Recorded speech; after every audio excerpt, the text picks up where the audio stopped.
guys, it's me. I'm back with a review video. So today I'm reviewing the LORAC Dazzling Dozen limited edition eyeshadow collection from Ulta. You can only buy this at Ulta. It's $35. You get 12 single eyeshadows in this collection. I saw this come out and I was like, I have to have it. I don't really need it, but I just had to have it. I really like the colors, I guess, in here. That was what I was drawn to. Now, I'm not really a fan of getting something like this with like 12 individual shadows. So that was one thing that I did not like about this collection, is that they're all single shadows. So they're not as storage friendly, not as travel friendly. I mean, if you wanted to travel with this, it's almost like you should take the whole package just so they're all in one spot, but I guess you could just throw individual shadows in your makeup bag if you wanted. But for me, I think they should have put all these shadows in a palette, and I think that would have been better. But aside from that, let's just get right in. I will be doing swatches for you guys with a little voiceover of each one. But let me just do these swatches, and then I will come back and let you guys know my thoughts. Alright guys, so I just want to apologize in advance. I do have a slightly raspy voice because I am sick while I'm doing this voiceover. But this first color is called Shimmer, and this is just a shimmery white. It would be nice as an all over lid color, inner tear duct area color, or even just lightly applied as a brow bone highlight. And this next one is called All Natural, and this is a matte finish eyeshadow, and it's just, I would say it's a cream color. It would be good as a brow bone highlight or just all over lid color, just however you want to use it. This next one is called Gleam, and I would describe this one as a shimmery champagne.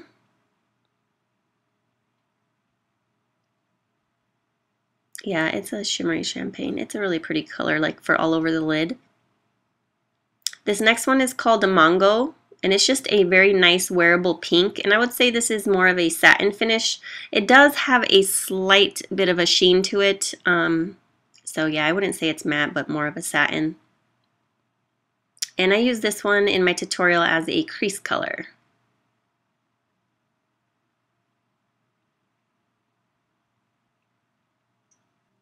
This next one is called Serenity. And I would describe this one as maybe a shimmery, sandy, brownish bronze. It's like a golden bronze. Yeah, I guess that's a good description, golden bronze. It's a really pretty color. I would use this as like an all over lid color. And then this next one is called Bronze, and it's just a shimmery bronze color. Really pretty, again, for an all over lid color. I don't really like using these real shimmery shades as a crease color, so most of these I would use as a all over lid color.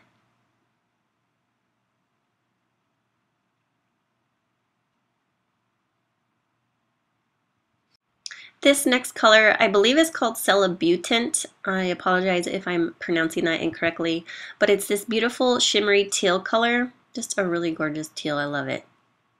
I don't wear these colors too often, but it is very pretty.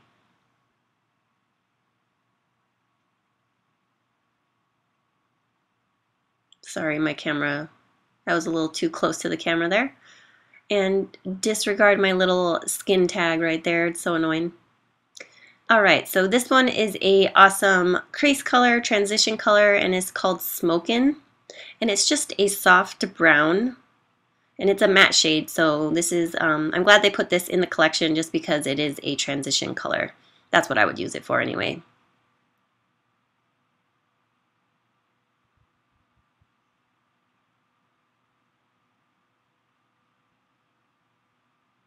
And then next we're getting into the darker shades. So this one is called Luxury. And this one is like a matte black eyeshadow with bronze, really microfine reflex. It's so pretty.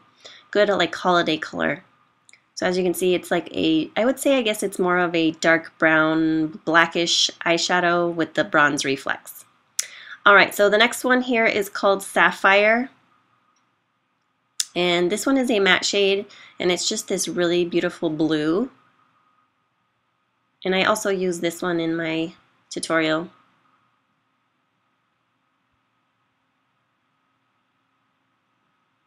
And because this is a matte shade, it is a little bit chalkier than some of the other ones.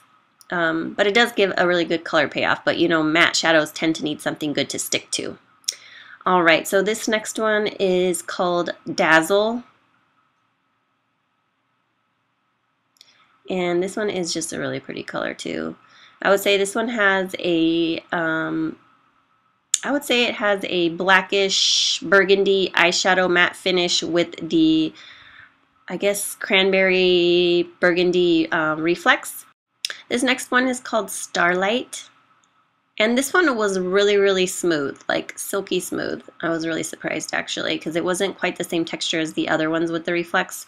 But this one is a black eyeshadow with silver reflex, and it's very smooth and creamy.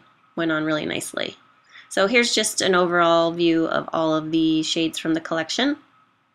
Hope you guys enjoyed the swatches. I will also be doing a tutorial with this palette. I have all the eyeshadows on, well, not all 12, but I have 7 of the 12 eyeshadows on. So I will be posting a tutorial right after this review, maybe like a few days later. So do stay tuned for that video. So as far as quality of these eyeshadows, I feel like they're very comparable to all other LORAC eyeshadows. You know, I have the Pro palette, I have the Unzipped palette, I have, oh gosh, I have so many of their palettes. I probably have like 5 palettes from LORAC. So the quality is very similar to all of the palettes that I have. It's, you know, pigmented, creamy, but it does have some chalkiness to it. So I love LORAC shadows because they're, you know, pretty colors, highly pigmented and creamy, but the downfall with them is they are a little bit chalky, but you can make them work. Like for instance, with this review or the tutorial that I did with these eyeshadows, I use my NYX eyeshadow base. So you really want to use something where the eyeshadows are going to stick to really well. And then you just want to make sure you tap off your brush when you swoop your brush in the eyeshadow, just so that you don't have lots of fallout with them, just because they are chalky. So just keep that in mind. But I like the color selection in here. You get a lot of neutral colors, which I, you know, am more into now. You do get like a sapphire blue, you do get like an aqua blue, and like this like wearable pink, but the rest of them are very neutral colors. You have, you know, a range of light shades to dark shades, which I really like. So you can do a very natural look, and you can also do like a smoky eye. So I like that about the collection. And then I also like that it doesn't come with just shimmery shadows. There's kind of a mix of shimmery shadows, satin finish shadows, and matte shadows. And then there's some with, you know, lots of, it's like a matte shadow with lots of reflex in it. There's 3 of those in here. So just kind of get a variety of, you know, lights to darks, a couple, you know, colorful shadows, neutral shadows, and different finishes, which I like. I like when there's a variety of all of those kind of in there, so you can really create an entire look with them. So I think overall they're nice quality. I guess I would say, yeah, it's worth the $35. I just wish it was in a palette versus, you know, individual shadows, just because, again, not very travel friendly, not very storage friendly. But if you can get over that, then I think this is a good little value for you.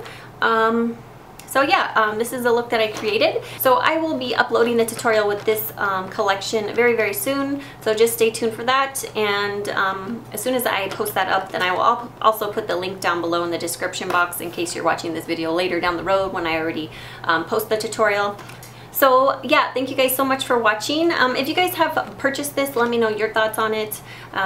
Put your comments down below so everybody else can see. And thank you so much for watching as always, and I hope you guys have a wonderful day. Bye!